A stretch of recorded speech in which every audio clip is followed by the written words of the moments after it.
आज ओडिशा प्रदेश में भारतीय जनता पार्टी सरकार अच्छी। भारतीय जनता पार्टी संगठन उपरे आधारित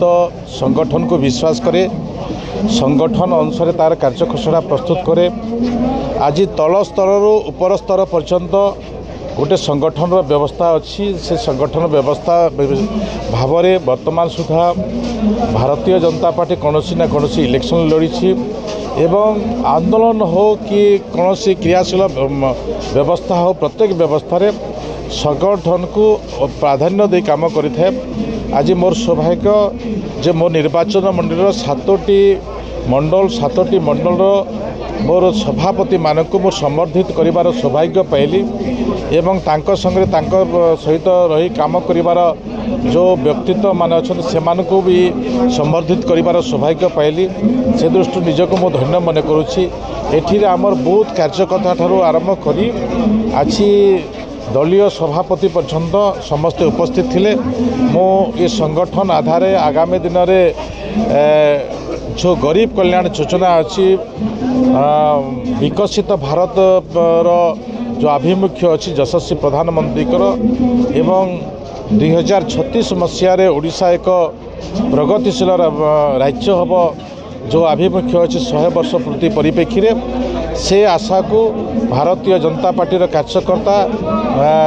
सरकार योजना व्यवस्था को लोक पाखे पहुँचब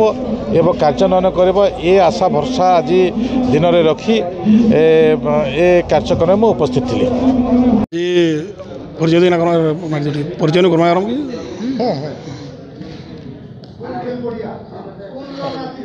महेश राय भारतीय जनता पार्टी सक्रिय सदस्य। आज आमर कुचिंडा निर्वाचन मंडल स्तरीय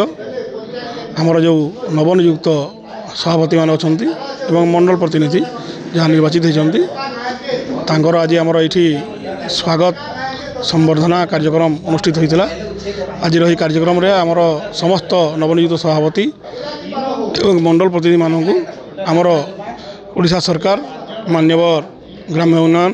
पंचायत राज एवं पानीय जल मंत्री जोगदे आम समस्त सभापति मानक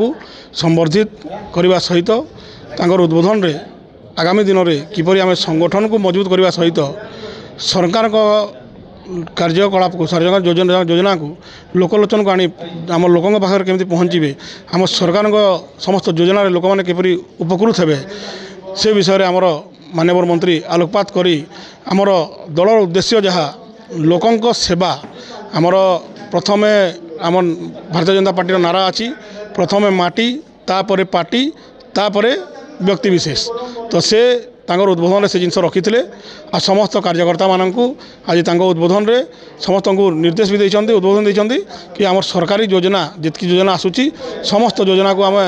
तृणमूल स्तर में लोकों पाखे पहुँचे लोकों सेवार योजना विषय में अवगत करी योजना केमती उपकृत हे से विषय में आम कार्यकर्ता मैंने काम करेंगे और आगामी दिन में आम सरकारी योजना जमी समस्त लाभ पाइबे और संगठन